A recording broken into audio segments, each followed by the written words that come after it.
Halo semua, kembali lagi di Tanya Padaku. Pada kesempatan kali ini, kita mau membahas mengenai pembahasan soal OSN Fisika SMA tingkat kabupaten tahun 2024. Oke, kita mau membahas mengenai soal nomor 12 ya. Suatu bandul matematis dengan massa M, panjangnya L, digantungkan pada atap kereta yang keretanya ada di sebuah rel dengan kemiringan 60 derajat terhadap horizontal. Saat direm, keretanya diam ya terhadap tanah. Periode bandulnya T. Namun, pada saat remnya dilepas, maka keretanya meluncur dengan periodenya menjadi T aksen. Maka tentukan perbandingan T aksen per T besar ya. Oke, kita tinjau dulu ketika keretanya diam. Ketika kereta diam. Ketika kereta diam, otomatis sigma fx-nya sama dengan 0, maka percepatan kereta ke sumbu x-nya 0, dan juga sigma fy-nya juga sama dengan 0. Maka percepatan kereta ke sumbu y-nya 0. Sekarang kita tinjau bandulnya. Untuk bandulnya sendiri, berarti bentuknya kayak gini ya. Nah, lalu dia akan bergerak dengan pengaruh gravitasi ke bawah. Nah, dia akan bergerak karena ada pengaruh gaya gravitasi ke bawah. Ini ya, ke bawah G. Gini. Maka percepatan bandulnya itu sama dengan G. Nah, karena karena bandulnya terdapat di dalam kereta, bandul ada di dalam kereta, maka kita harus tinjau percepatan bandul terhadap keretanya berapa. Percepatan bandul terhadap kereta kita bisa hitung dari A bandul dikurangi dengan A kereta. A bandulnya adalah G, A keretanya adalah 0. Maka nilainya adalah G. Nah, pada bandul matematis, pada bandul matematis, kita tahu bahwa periode bandulnya adalah 2pi akar L per G. Ternyata G di sini adalah percepatan bandul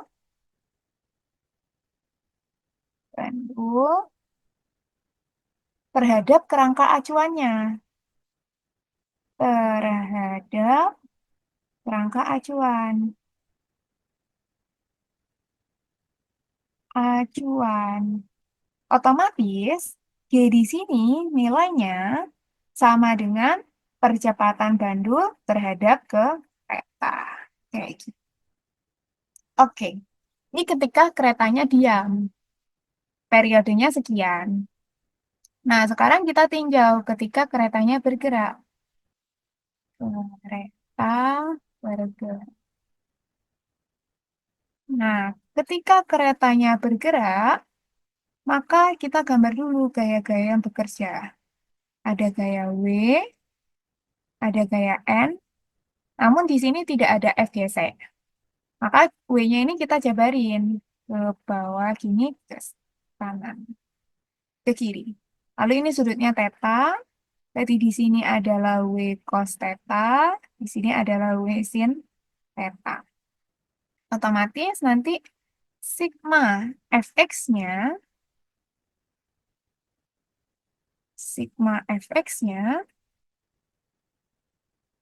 sama dengan M kali A, di mana di sumbu X dia hanya ada gaya W sin theta, sama dengan M kali A kereta. Karena keretanya bergerak ke kiri bawah gini ya. A kereta. Maka MG sin theta sama dengan M kali A kereta. Maka M-nya sama, boleh kita coret, maka A keretanya adalah G sin theta. Gitu. Nah, ini percepatan kereta terhadap tanah. Kayak gini. Untuk percepatan bandul terhadap tanah, dia sebenarnya sama, sebesar G. Karena bandulnya akan bergerak ke kiri dan ke kanan, karena ada pengaruh dari gaya gravitasi yang dialami oleh bandul. Jadi untuk percepatan bandul terhadap tanah itu sama dengan G. Oke, karena udah kayak gini, kita cari berapakah percepatan bandul terhadap kereta adalah A. Bandul terhadap tanah dikurangi A. Kereta terhadap tanah. Maka sama dengan, karena ini dicari dalam besaran vektor ya. Berarti ini adalah bandul terhadap tanah G, lalu dikurangi dengan G sin theta. Tapi ini nggak boleh semata-mata langsung dikurangi, karena dia sebuah vektor. Oke, kita cari dulu. Berarti kalau misalnya G-nya ke bawah, kayak gini, G sin theta-nya kan ke kiri bawah gini ya, G sin theta. Kayak gini, maka besarnya A bandul terhadap kereta, itu kita bisa cari dari akar penjumlahan vektor ya, dari G dan G sin theta. Jadi G kuadrat tambah G sin theta kuadrat. Oke, dikurangi dengan 2 kali G sin theta, G sin theta, dikali dengan cos sudut apit di antaranya. Kayak gitu. Dikali dengan cos sudut apit di antaranya. Sebentar aku hapus dulu ya ini supaya lebih rapi. Oke. Karena G-nya ke bawah dan G sin theta-nya miring ke kiri bawah, maka minus G sin theta kan ke kanan atas. Nah, ini G sin theta, maka yang ke atas ini adalah minus G sin theta.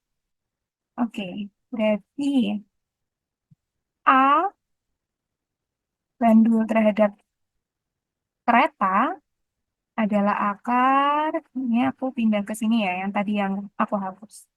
G kuadrat ditambah G sin theta pangkat 2. Sudut apit di antara keduanya nanti kita cari. Minus 2 kali G sin theta.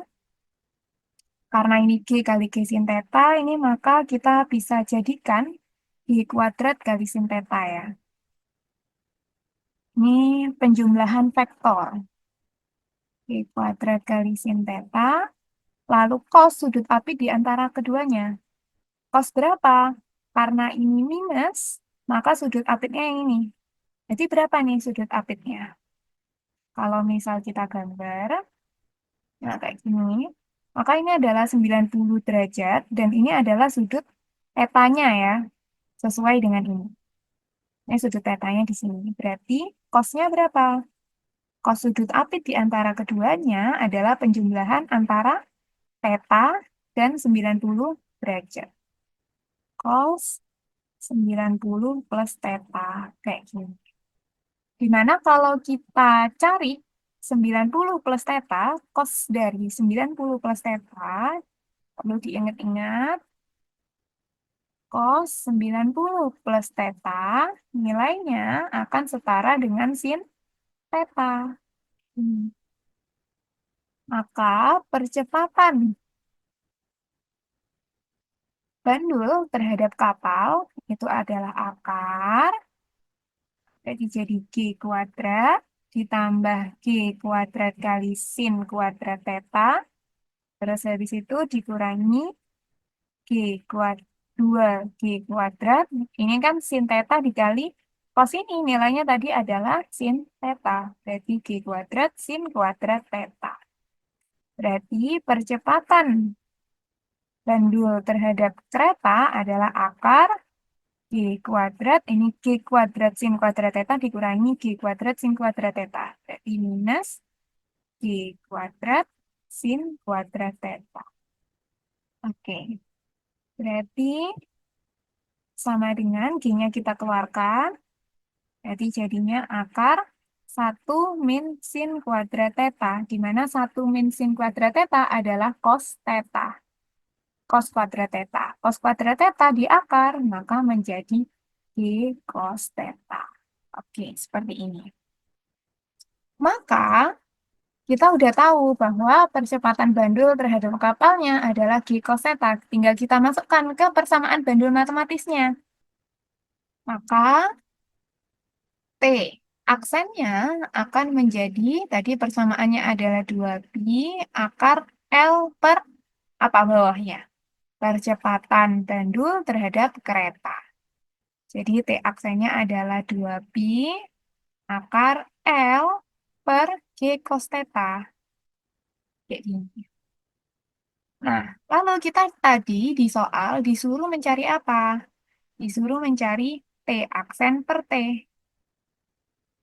Tadi soal disuruh mencari T aksen per T. Maka T aksen per T sama dengan 2pi akar L per G cos theta dibagi dengan P-nya sendiri tadi nilainya berapa? P-nya sendiri tadi nilainya adalah 2pi akar L per G. 2pi akar L per G. Ini 2pi-nya kita coret. Maka karena ini tumpuk 4, maka bisa kita jadiin satu akarnya, jadinya L per G cos theta dikali G per L. Kita coret, kita coret, kita coret, kita coret.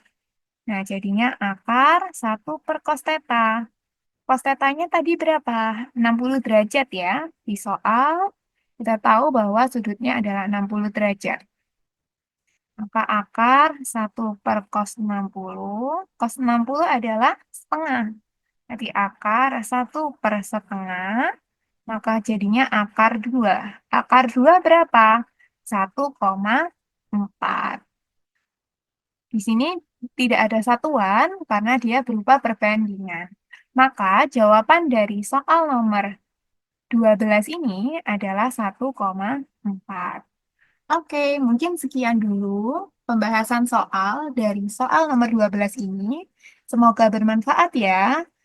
Terima kasih. Jangan lupa like dan subscribe Tanya Padaku.